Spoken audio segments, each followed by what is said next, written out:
На мольберте стоял холст. На холсте светлая комната и круглый стол, занавешенный скатертью с кистями.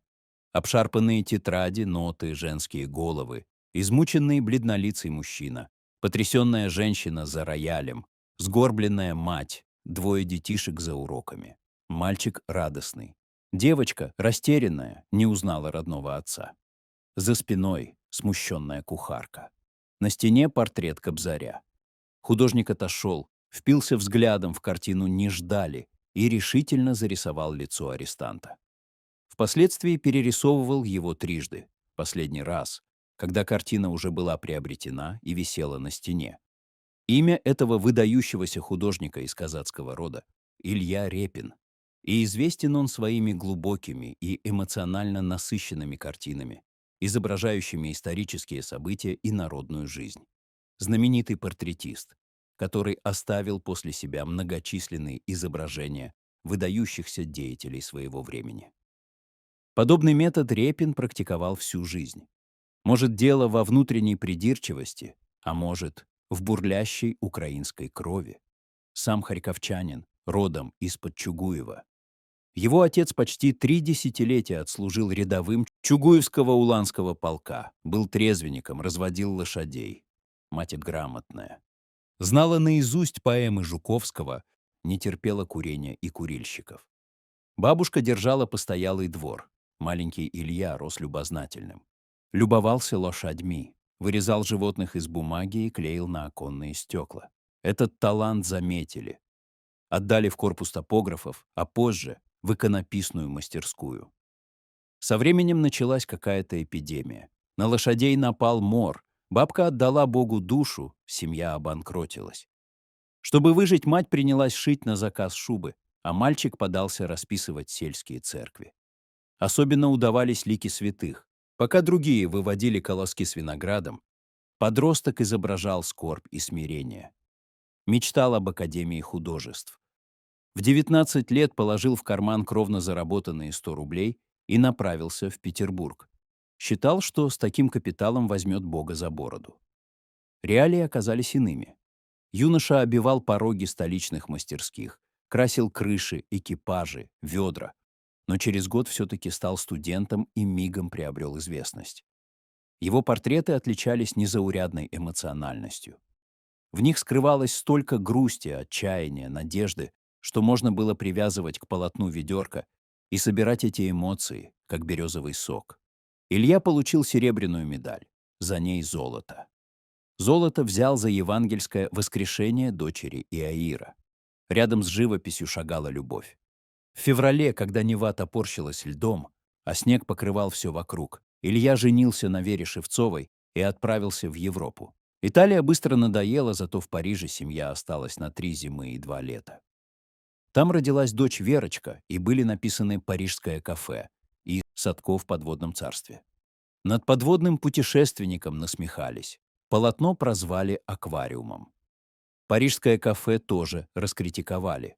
Иван Крамский еще и подчеркнул, что нельзя хохлу, чистокровному украинцу, изображать каких-то кокоток. Для этого следует родиться и жить в Париже. У вас другая задача — писать настоящие украинские характеры. Через 3 года семейство прибыло в Чугуев, где живописец написал нескольких мужиков. Одного с дурным глазом, второго пугливого, третьего причине протодиакона. Далее взяли курс на Москву, но семейная идиллия дала трещину. Жена одного за другим рожала детей, а художник не мыслил себя за кулисами мастерской. Краски смешивал интуитивно, не смотрел, что берет и сколько, работал кистью вслепую. Написал «Бурлаки на Волге», «Крестный ход в Курской губернии», кучу портретов, в частности, коллеги Мурашко.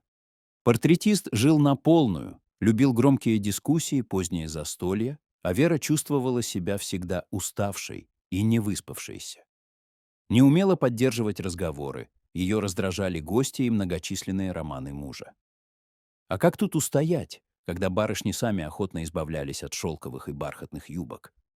Поэтому супруги, не обращая внимания на детей, громко ссорились, били посуду, ведь хозяин хотел жить своей жизнью, а Вера требовала жить жизнью семьи. В конце концов развелись. Двое старших детей осталось с отцом, младшие поехали за матерью. Портретисту исполнилось 44 года. Невысокого роста, в черной шинельке, на первый взгляд простак. Редко пользовался каретой и извозчиком. В основном ходил пешком или ездил на трамвае, да и то исключительно на предрассветном, поскольку утренний билет стоил 5 копеек, а дневной — гривенник. Зато темперамент имел. Ого-го! В письмах ставил по 3 восклицательных знака, в случае чего мог швырнуть тяжелой чернильницей или схватиться за горячий самовар. Работал как проклятый. Каждую картину переписывал по 10-12 раз, но упорно называл себя трудолюбивой посредственностью. За глаза носил прозвище «хитрый хохол». После развода заболел запорожцами, чертовым народом. Отмечал, что голова идет кругом от их шума и гамма. Каждый вечер читал дочерям на малорусском о седовласом атамане Сирко, казаке Голоте, Тарасе Бульбе, Остапе, Андрее, кузнеце Вакуле. Лепил из серой глины их фигурки, а сын Юрий ходил с чубчиком-оселедцем. Чтобы точно передать настроение и эпоху, неутомимо собирал материал, зарисовывал сотни лиц. Правая рука уже неудержимо болела, поэтому обматывал ее теплой шерстяной повязкой, но не сбавлял темпов. Вполне серьезно опасался умереть, так и не завершив полотно. На деньги, полученные за запорожцев, приобрел имение в Витебской губернии, но тосковал по Чугуеву. Так хочеться бачити білі хатки, залиті сонцем вишневі садки, ставні, рожі всіх кольорів, і чути дзвінкі голоси засмаглих дівчат, і грубі голоси гарних парубків. Вот и пишет по зову души наймичек, гайдамаков, бандуристов. Приземистые хаты с окнами-норками, ярмарки и вечерницы. Со второй женой, Натальей Нордман, поселился в 40 километрах от Петербурга в дачном поселке Куокола, что на берегу Финского залива. Избранница во всем была неординарной. В 21 год тайком сбежала в Америку, где доила коров, собирала кукурузу, потрошила гусей, готовила еду, взбивала масло. Знала 6 языков, читала иностранные журналы и моментально переводила. Талантливо фотографировала, писала прозу, лепила, играла на сцене. Она кардинально отличалась от скучной и тихой Веры. Вот Илья Ефимович и влюбился. Друзья осуждали его решение. Подчеркивали непривлекательность и полноту женщины. Рядом с ней жених выглядел мальчишкой. Указывали на странный цвет кожи, напоминающий непропеченную булку, запавшие глаза, скандальность. В разговорах между собой называли девкой или клоунессой, но это никак не портило репинского счастья. Молодожены охотно перестраивали домик, придумали башни и стеклянную крышу и окрестили его пенатами. Наталья решительно заправляла имением и всерьез увлекалась вегетарианством. Готовила рассольники, луковые супы и котлеты из картофельной шелухи. Боже упаси употреблять мясо, яйца, рыбу, мед или молоко. Илья Ефимович с аппетитом ел сено и чувствовал себя молодым и здоровым. В усадьбе имел 2 мастерские. В одну водил посетителей, в другой уединялся. В среду около часа мыл кисти, переодевался в светло-серый костюм и ожидал гостей. Обед на сеннике подавали в 18:00. Гостей ждал стол-карусель с ящиками для грязной посуды. На столе кисель, хорошо проваренный щавель с заячьей капустой. Джемы, супе, соленые лисички. На десерт — печенье из подорожника. Из-за стола гости выходили полуголодными, потому что переедание очень вредно. Практиковали пение хором, обычно выводили старинные украинские песни или «Ревета стогна Дніпр широкий» и инсценировали живые картины. Живо переодевались, танцевали гопак и чухонские танцы. Летом 1914 года хозяйки не стало, и имение прибрала к рукам старшая дочь Вера, женщина с крайне скверным характером. Художник потихоньку старел, болел, но писал. Палитру приходилось крепить ремнями к пояснице.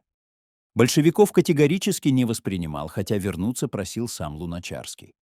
Когда почувствовал, что силы покидают, попросил у земляков прощения за свою малограмотность в языке и выразил безграничное сожаление, что не смог переехать в на сладкую и веселую Украину.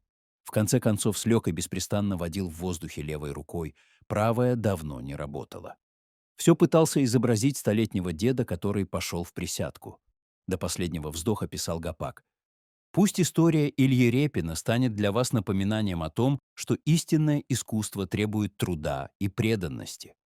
Давайте не только восхищаться его работами, но и вдохновляться их духом. Если вам понравилось это видео, дайте нам знать своей реакцией, лайком, подпиской и комментарием.